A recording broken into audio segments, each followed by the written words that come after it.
What makes for a good translation? According to some Chinese critics, it all comes down to three essential principles: xin, da, and ya. But what exactly are xin, da, and ya? That is what I'm here to talk about today. I'll begin by discussing who introduced these principles and in what publication. We'll then look at its critical reception. What do supporters have to say? What do detractors of these principles have to say? And why is it that later generations tend to misinterpret YEN FUH when it comes to the meaning of these three principles? As we explain why these misinterpretations occurred, it will become clear that it is important to look at these principles through a classical Chinese lens rather than through a modern Chinese lens. And when we do, we will see that these principles fit in perfectly with a contemporary theory of broadcast communication. Finally, we look at lessons from the author for the field of translation, especially in the age of AI, and how when translating, it is important not just to translate with a view to the present, but also to translate with a view to the future. Before we get into that though, make sure to like this video, subscribe to my channel if you haven't already, and hit that notification button so you'll be the first to know when I release my next video. Now back to our topic. So first things first, who first proposed the principles of xin, da, and ya? The principles were first proposed by a late Qing and early Republican scholar YEN FUH. YEN FUH enjoyed a relatively privileged upbringing. At a young age, he attended the Royal Naval Academy, where he studied English and other Western subjects. After he finished there, he then went on to England to study at the Royal Naval Academy in Greenwich. So he was obviously fluent in English, and this allowed him to translate several key works of Western thinking, including Adam Smith's The Wealth of Nations and John Stuart Mill's On Liberty. But the three principles that we want to talk about today come from his translation of Thomas Huxley's Evolution and Ethics. In this translation, he included a preface, which he titled Notes on Translation, Yi Li Yan. And in these notes on translation, he outlined the three major challenges of translation. That being, number one, xin, which is often translated as fidelity. Number two, da, which is often translated as fluency. And number three, ya, which is often presented as elegance. So xin, da, ya. Fidelity, fluency, and elegance. When these ideas first came out, how was it received by the Chinese translation community? Well, there were those that thought these were the greatest things since sliced bread. The author YEN FUH, for example, called them the golden rules of translation. The theorist Liu Ta-Kung Chan described them as the fundamental tenets of 20th century Chinese translation theory.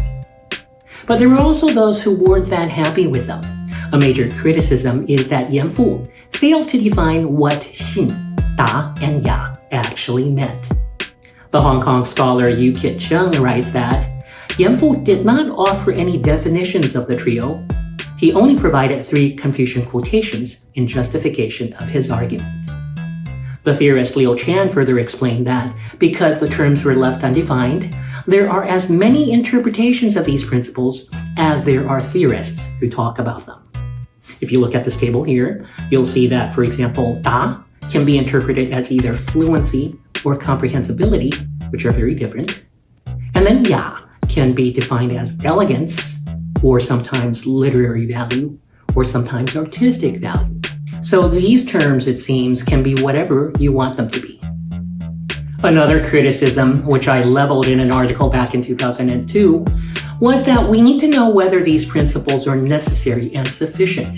Do all good translations naturally possess xin, da, and ya? Does the satisfaction of the principles xin, da, and ya guarantee that the translation will be successful? Furthermore, what is the relationship between these principles? Are they independent dimensions, or are they codependent? Can any one of them be subsumed under another? And what happens when you achieve xin, but not da and ya? What happens when you achieve xin and da, but not ya? What if you achieve da and ya, but not xin? Okay, so you need to go through all of the possible permutations and possibilities in order to show that these three principles, xin, da, and ya, are indeed the necessary and sufficient conditions for successful translation. Among scholars who came after YEN FUH, there is a great deal of misinterpretation of YEN FUH's principles. For example, the principle da is often misinterpreted as fluency. Now, this leads to the criticism that, for example, in fiction, you may want certain characters, let's say a character that stutters, you may want him to speak in a disfluent manner. Now, as a translator, if you were to take this disfluent discourse and turn it into fluent language, you would be distorting the original, wouldn't you? Similarly, the principle of ya is often misinterpreted as elegance, leading to the criticism that not everything in language needs to be tasteful and elegant. The linguist Wen-chao gives the following example. Imagine you're a court interpreter in a defamation case. The plaintiff is accusing the defendant of using foul language to smear his character. Now, as a translator, if you were to take that foul language and turn it into tasteful, elegant language, you'd be watering down the plaintiff's argument, basically. So do translations always need to be fluent? Do translations always need to be elegant? That is what these critics are questioning. So we've looked at a lot of criticisms of YEN FUH's fidelity, fluency, and elegance. Are his three principles really as shaky as the critics make them out to be? My answer is I don't think so. I believe that what is happening is that YEN FUH and the modern scholars that criticize him live in two very different worlds. Modern scholars expect detailed definitions for key terms. Simply quoting the Chinese classics isn't enough. But YEN FUH lived in pre-modern times, in which it is necessary to quote the classics to justify your views. Your view in itself is not worth much, but if it is a view that is supported by the great sages of the past, it is seen as being of greater value.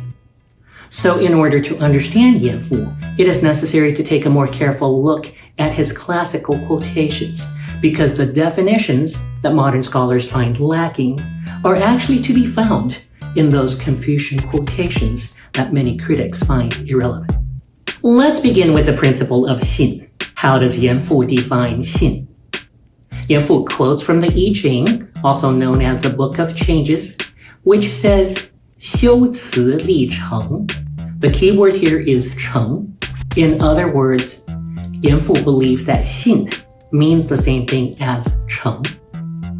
Now, 成 in modern Chinese is an adjective that means sincere, and a lot of modern scholars find this to be out of place. The Hong Kong scholar Yu Kit Chung, for example, writes that sincerity describes the attitude of a person, whereas xin should be addressing whether a translation is true to the original. So the two are totally different concepts. The scholar Zhu Zhiyu tries hard to tie the two concepts together. He says that, well, if the translator is sincere in attitude, he would be unwilling to deceive the author or deceive the reader, in which case his translation would be, quote, faithful. A better way to interpret xin, I believe, is to treat it not as an adjective as in modern Chinese, but as a noun. Now, if you look at the actual quote from the I Ching, 修辞立成, okay, it has 4 characters. The first 2 characters, 修辞, 修 is a verb, 辞 is a noun. So the first 2 characters constitute a verb-noun construction, which suggests that characters 3 and 4 should probably also constitute a verb-noun construction. That is to say, when it comes to 立成, 立 is a verb, and 成 should be a noun rather than an adjective. So if 成 is a noun, what does it mean exactly? It means your innermost thoughts. It means your intended meaning. And when you interpret it that way, when you look at the entire quote, 修辞立成, what it means is that when you write, what you want to do is express your innermost thoughts. Viewed from the perspective of translation, what xin is telling us is that in the process of translation, you start by putting the author's intentions into words. Putting intentions into words, that is what xin is all about. The starting point is the author's intentions. Let's go now to the definition of da. How does YEN FUH define da? He quotes the Analects, in which Confucius says, 词达而已矣. What is the point of language?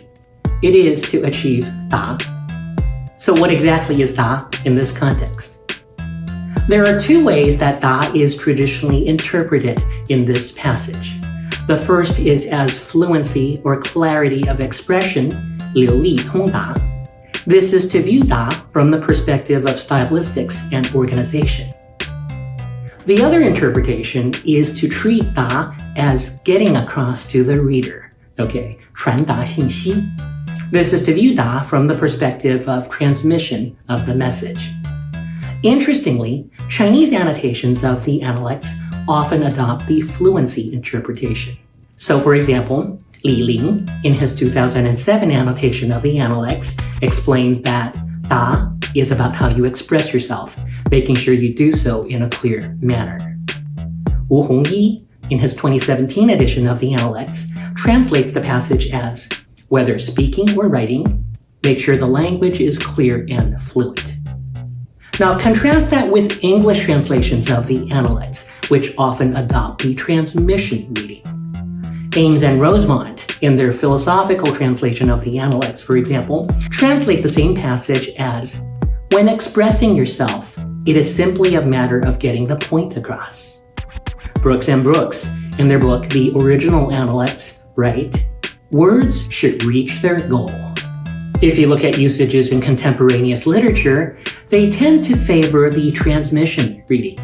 For example, in the Zuo commentary on the Spring and Autumn Annals, the Zuo Zhuan, when the Zuo Zhuan talks about mutually unintelligible languages, they use the term 言语不达, languages that cannot get across to each other. So there you have 达 as the meaning of getting across.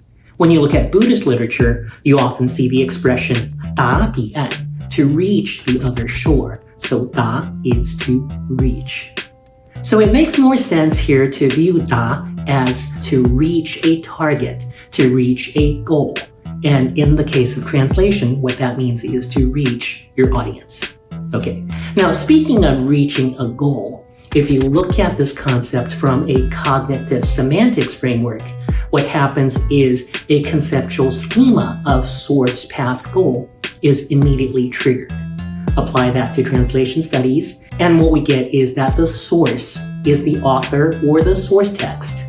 The path is the language conversion or translation process, and the goal in this case is the target text or the target audience.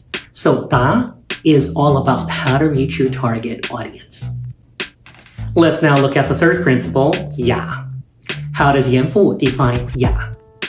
He quotes Confucius again, this time using a line from the Zuo Zhuan. The quote goes, 言之无问，行之不远. Language without 雅 doesn't go very far. Notice that 雅 here is not about elegance, it's not about taste or sophistication, it's not about literary or artistic value, rather, it is about going far. It is about the range of transmission. In other words, it is about growing your target audience. Now, how do you increase your transmission range and grow your target audience? YEN FUH further explains that to do so, you need to use 汉以前字法, 句法. That is, you need to use words and sentences from before the Han Dynasty, which is to say, he wants you to write in classical Chinese. Now, to a modern person, that doesn't make any sense at all. Who understands classical Chinese? But back in the late Qing Dynasty, it made all the sense in the world. The standard written language at the time was classical Chinese. This was the language understood by the educated elite, regardless of where you were from. Whereas if you were to try to write in a colloquial language, your audience would be limited to a particular region. It would be the equivalent of writing English in a Scots dialect. So what 雅 really means is to write in the standard language of the time. In classical times, it was known as 雅言. Because if you write in the standard language, then you increase your range of transmission and you grow your target audience. So to recap, YEN FUH's 信达雅 is not a theory of fidelity, fluency, and elegance as many modern critics make it out to be, but rather, 信 is all about the author's intent, how to express your innermost thoughts. 达 is about transmission to the audience. How do you get the message across to the reader? And 雅 is about the choice of a suitable medium so that you can maximize audience reach. When we look at it this way, YEN FUH 信达雅 is fundamentally a theory of communication. You could say that YEN FUH is proposing a model of communication, which is, number one, a one-way model from author to reader. Number two, a linear model that proceeds from intent to text to medium to reception. And number three, it is a model of broadcast dissemination, going from one to many. Now, a modern model that would fit YEN FUH's thinking really well is Laswell's 1948 graphic model of communication, which involves 5 steps. First, a communicator, and then a message, and then a medium, and a receiver, and an effect. In other words, the model allows us to ask who says what, through which channel, to whom, with what effect. And if you were to superimpose 信达雅 on top of this model, we could say that 信 is all about who says what the intention is. 达 is all about to whom, with what effect, whether the message got across. And 雅 is about through which channel, what is the choice of transmission medium, what register or dialect or language are you using. When we apply it to translation theory, we could say that 信 urges translators to prioritize speaker intention when choosing how to encode the message. 达 urges interpreters to prioritize dominant hegemonic readings when deciding how to decode the message. And 雅 urges the translator-interpreter to maximize audience reach by choosing the most suitable medium. Now, what is the most suitable medium, by the way? We have to keep in mind that YEN FUH lived at a time when Standard Chinese was in a state of flux. He lived at the cusp of change when intellectuals were debating whether to continue to write in literary Chinese, Wen, as they have been for the past 1,000 years, or to modernize and switch over to vernacular writing by Wen altogether.